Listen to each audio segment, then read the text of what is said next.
सुपौल भारत के पड़ोसी देश नेपाल से बॉर्डर शेयर करने वाला एक जिला जो कि बिहार का एक बेहद प्रसिद्ध जिला है। इसकी स्थापना 14 मार्च 1991 को हुई थी। सहरसा जिले से कटकर यह जिला बना जो आज बिहार के 38 जिलों में से एक है। सुपौल जिला वैदिक काल से ही मिथिलांचल का हिस्सा रहा है। महाभारत में इस क्षेत्र को मत्स्य क्षेत्र के रूप में संदर्भित किया गया है। दुनिया की दो सबसे पुरानी लोकतंत्र अर्थात अंगूटारन और अपाड निगम बौद्ध युग में इसी जगह अपने अस्तित्व में आई थी। प्रसिद्ध ऐतिहासिक और धार्मिक स्थान से सजा यह शहर आज देश के उन 250 सबसे पिछड़े जिलों में शामिल है जिसे पिछड़ा क्षेत्र अनुदान निधि कार्यक्रम के तहत धन प्राप्त हो रहा है। सुपौल मिथिला क्षेत्र का हिस्सा है। सुपौल जिले में एक विद्यालय है जिसकी स्थापना 1898 में दरभंगा महाराज ने अंग्रेजों के साथ मिलकर की थी।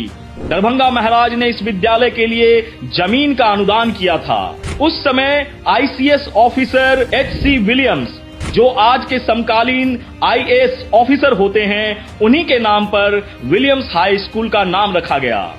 देश को अंग्रेजों की गुलामी से मुक्त कराने में सुपौल के लालों ने भी बढ़ चढ़कर हिस्सा लिया।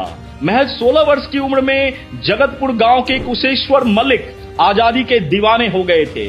कुशेश्वर मलिक का जन्म 1926 में जगतपुर में हुआ था। छोटे उम्र में ही माता पिता का देहांत हो जाने के कारण उनका बचपन बेहद कठिनाई में बीता।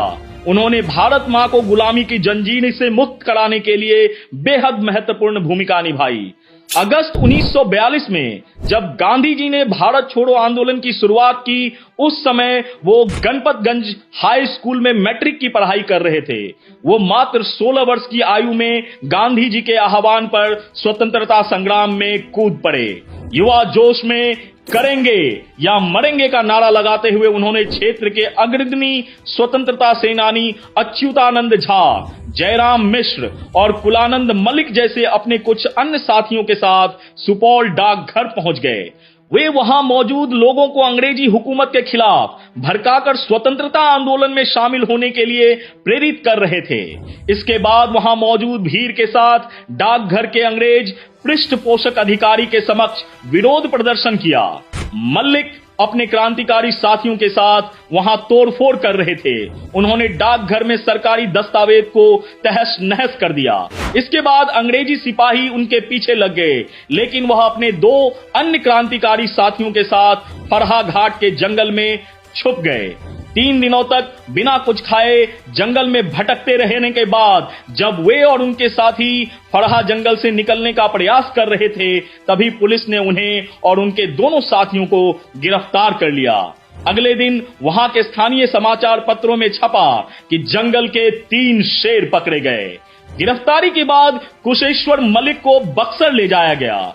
उनके ऊपर देशद्रोह का और राष्ट्रीय संपत्ति को नुकसान पहुंचाने का आरोप लगाकर भागलपुर सेंट्रल जेल भेज दिया गया। लगभग 3 वर्षों तक जेल में रहने के बाद 1945 में उन्हें जेल से रिहा किया गया। इसके अलावा राजनीति परिवेश में भी बहुत सारे महान शहीद जैसे रणधीर वर्मा आदि व्यक्ति हुए जो सुपौल से ताल्लुक रखते हैं। महात्मा गांधी जी भी 1934 के भूकंप में जगतपुर गांव में आजादी के दीवानों को एकजुट करने के लिए आए हुए थे। नेपाल की एक ऐतिहासिक शहर राजविराज, जहां 8वीं शताब्दी का प्रसिद्ध राजदेवी मंदिर है और यह छिन्नमस्तिका शक्तिपीठ के करीब है, इसमें सुपौल की संस्कृति की झलक देखने को मिलती है।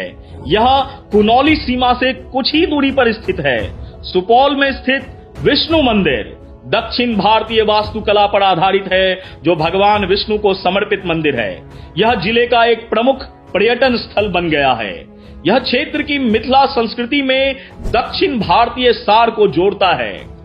यह मंदिर राष्ट्रीय राजमार्ग 106 पर स्थित है।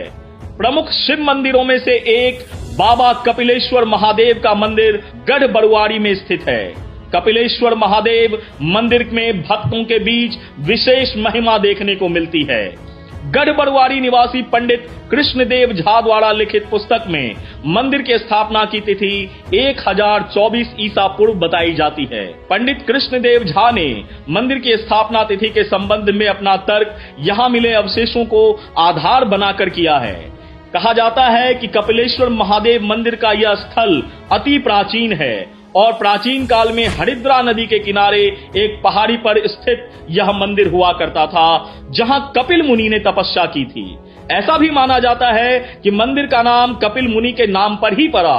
कालांतर में इस मंदिर का विकास राजा महाराजाओं के द्वारा लगातार किया गया। मंदिर परिसर की भौगोलिक और अन्य संरचनाओं को इतिहासकारों ने भी माना है। इसके अलावा प्रसिद्ध ऐतिहासिक और धार्मिक स्थान दुर्गा स्थान परसरमा सुपौल जिले में स्थित है। यह जिला मुख्यालय से 10 किलोमीटर की दूरी पर स्थित है। बिहार के लगभग हर जिले की तरह इस जिले का भी प्रमुख व्यवसाय कृषि माना गया है तथा धान इस क्षेत्र की प्रमुख फसल है। पूरे बिहार राज्य का शोक मानी जाने वाली नदी कोसी जिले से होकर बहती है और तिलयुगा, छैमरा, काली, तिलावे, भेंगा, मिर्चैया, सुरसर इसकी सहायक नदियां हैं। जिले की मिट्टी का प्रकार कहीं अम्लीय है तो कहीं क्षारीय। सुपौल शहर जिले का प्रशासनिक मुख्यालय भी है। यह जिला उत्तर में नेपाल, दक्षिण में सहरसा, पूरब में अररिया और पश्चिम में मधुबनी जिले से घिरा हुआ है।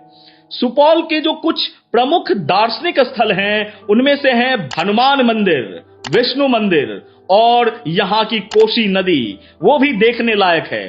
भारतीय सिनेमा के सबसे बड़े गायकों में से एक पद्मश्री उदित नारायण झा यहीं से ताल्लुक रखते हैं और उन्हें कौन नहीं जानता।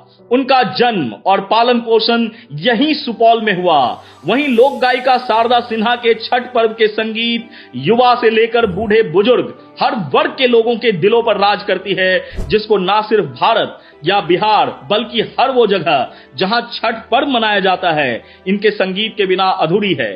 इसके अलावा यहाँ के कुछ प्रमुख जाने माने लोगों में मैथिली संगीत एवं बॉलीवुड गायिका प्रिया मल्लिक, राजकुमार सिंह जो कि पूर्व में भारतीय नौकरशाह रहे और भारत सरकार में वर्तमान राज्य मंत्री हैं, सैयद शाहनवाज हुसैन जो वर्तमान में भारतीय जनता पार्टी के राष्ट्रीय प्रवक्ता और पूर्व कैबिनेट मंत्री हैं, गोविंद कुमार सिंह जो बॉलीवुड के जाने माने फैशन डिजाइनर हैं, दिलेश्वर कामत जो एक भारतीय राजनीतिज्ञ हैं और बिहार के सुपौल लोकसभा क्षेत्र से हैं जो 17वीं लोकसभा में सांसद भी हैं। ऐसे लोग काफी प्रमुखता से इस क्षेत्र में अपना वर्चस्व कायम रखते हैं।